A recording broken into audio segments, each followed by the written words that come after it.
Ito, nabigla ko. Ang isang nagpalabas ng kanyang hinaing laban sa korupsyon, walang iba kundi si Secretary Juan Ponce Enrile. Dito, sa kanyang post, JP Enrile, posted 15 hours ago. Basahin ko I am really amazed and surprised. In my more than a century in this planet, this is the first time that a concrete bridge is blown down by a typhoon. Weird. Something is really wrong and ugly.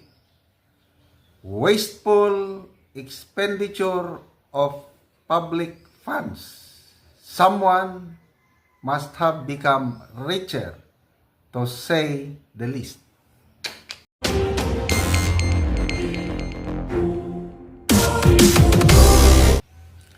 Magandang araw mga kaibigan. Pag-usapan natin ang talamak na korupsyon sa ating bansa ngayon. Dumarami na ang mga tao na nag-iingay, nagpapalabas ng kanilang frustration dahil sa hindi maagapan na pangungurakot sa ating bansa. Ito, nabigla ko. Ang isang nagpalabas ng kanyang hinaing laban sa korupsyon, walang iba kundi si Secretary Juan Ponce Enrile. Dito, sa kanyang post, JP Enrile, posted 15 hours ago. Basahin ko I am really amazed and surprised. In my more than a century in this planet, this is the first time that a concrete bridge is blown down by a typhoon. Weird. Something is really wrong and ugly. Wasteful expenditure of public funds. Someone must have become richer, to say the least. Salamat po, Manong Johnny. Do we call this one? More than 100 years old na po si ex-senator, Secretary Enrile ngayon. Salamat naman at nagparamdam kayo, Secretary Enrile. Kailangan namin ng boses nyo ngayon. Sana mabasa ng Pangulong Marcos Jr. itong post ninyo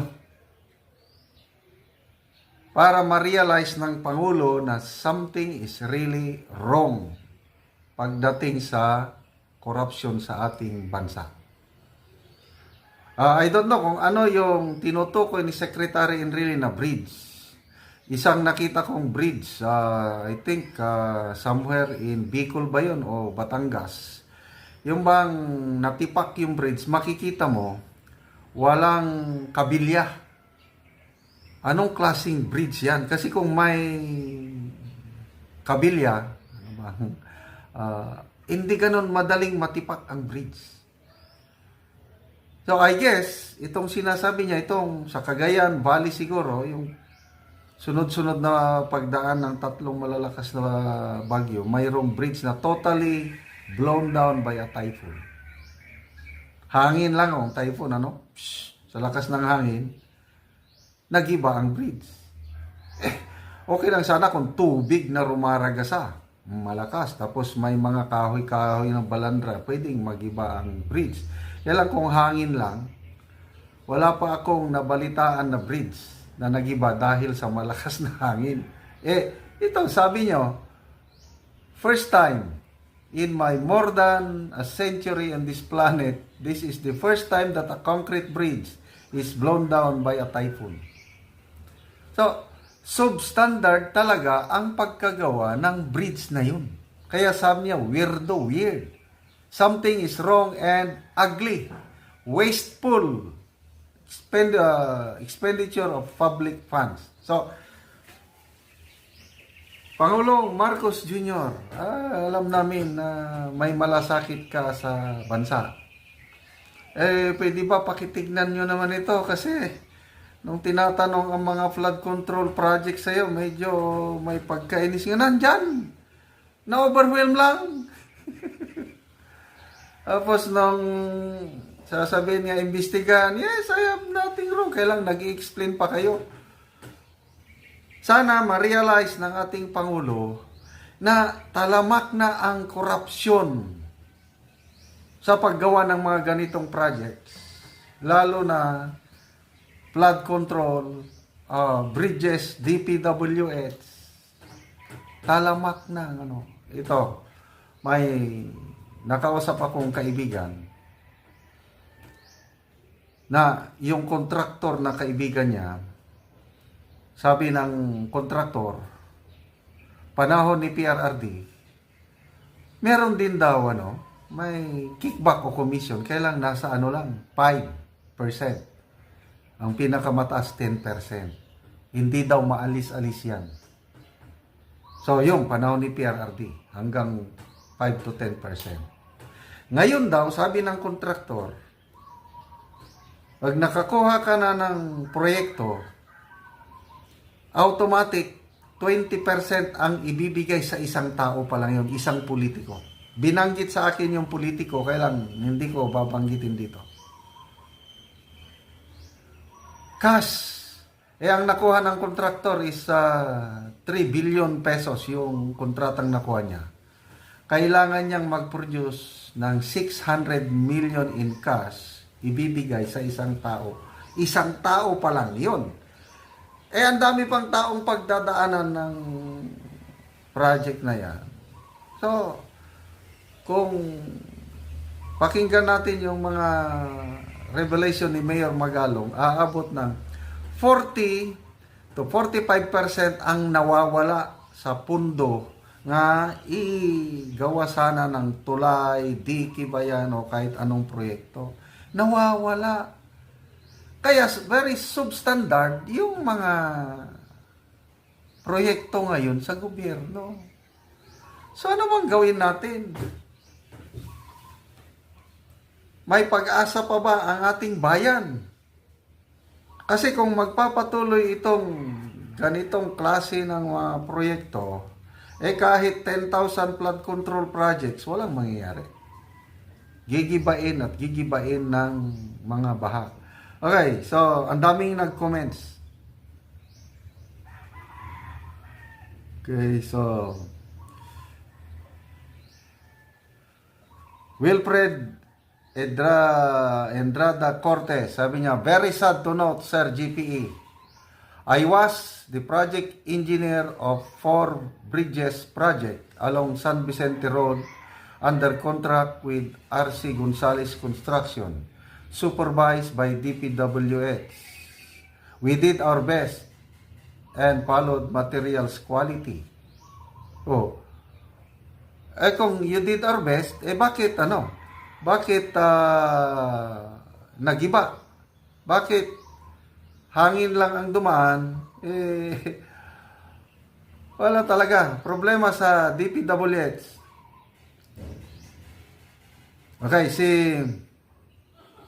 may nabasa ko kanina.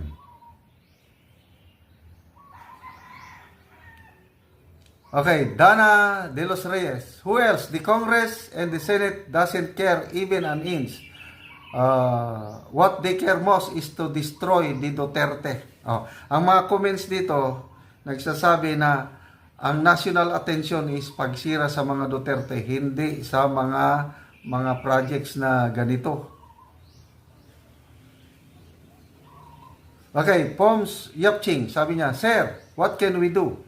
The Filipino people can't take all this crap anymore. We're tired and angry.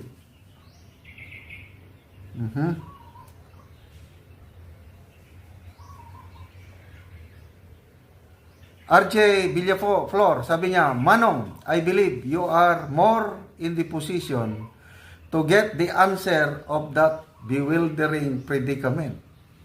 Of course. Advisor siya ng presidente. Kinausap na ba ni Manong Johnny ang presidente tungkol nito? Okay. Arya, sabi niya, Manong, please do one good deed for the country. You succeeded before and I know you will repeat the same process. Please, for the better Philippines, for our grandchildren. More than anything and anyone now, we needed you. So, dapat may gagawin si Secretary Enrile. Ano yon? Kausapin ng presidente para maging pukpukin itong mga gumagawa ng mga proyekto na ito.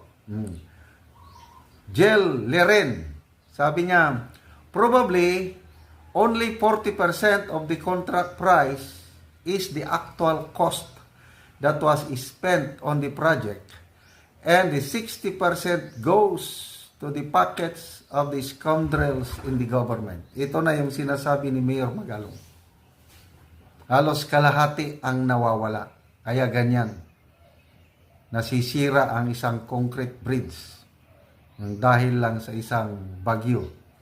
Okay, so Ande Frank, sabi niya, finally nakakabasa ako ng construction-related comment. Yes, I agree po. Corruption issues during construction stage, kaya the proper project management and construction management were not being properly implemented. Puro lagay. Kaya approve lahat ang gawa, maski mali and substandard. So ito na yung katotohanan. Atet Sullivan Baklig, sabi niya, 30% is deducted from the actual cost. Is OP to 5 government agencies. Before that, you must jump down to 15 to 20% if you want to get the project. I experienced this.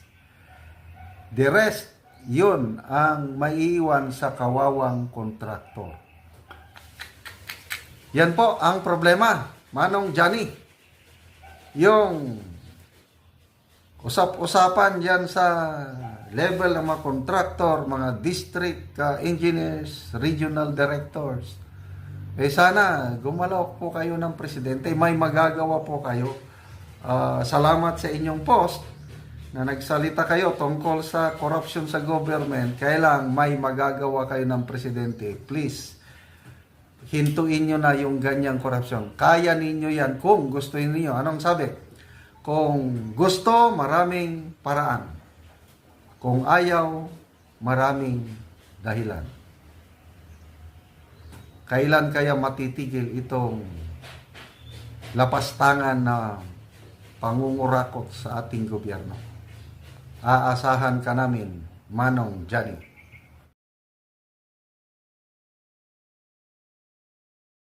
Kaya, ang napapansin ko, yung resource person, the former president, vis-a-vis the one questioning, are not on the same page. Kaya hindi sila nagkakaintindihan. Kaya alam mo, nagtitiktok ako ngayon. Alam mo mga sinasabi ng mga viewers ko? Sabi niya, it's already boring. Paulit-ulit ang tanong, paulit-ulit-ulit ang presidente sagot. Ang problema kasi, yan ang problema pag hindi lawyers ang nagtatanong sa isang lawyer. Hindi talaga magkakaintindihan. Attorney, bakit po dumating si VP Sara Duterte? Kailangan tanongin niyo siya. But if you will ask me if I am the son of someone who is there, I will be there. Anak eh. Sir, yung thoughts nyo nandiyan si Senator Trillanes. Hindi ko nakita. Sino ba yun? Hindi ko nakita eh. But anyway, teka muna. I'd like to say something about yung assuming full and legal responsibility. Hindi sila maliwanag naman na sinasabi ni Presidente. His policy when he was president was he placed on his shoulder the success or failure of the war on drugs. So any consequences arising therefrom, he will assume responsibility. Kaya sabi niya, kung nagkamali yan dahil inutos ko, hindi isama niyo ako sa demanda kasi ako nagutos. But ang problema, hindi yung palaging nakakalimutan, hindi natatandaan. na from the very beginning, yung kanyang utos is predicated on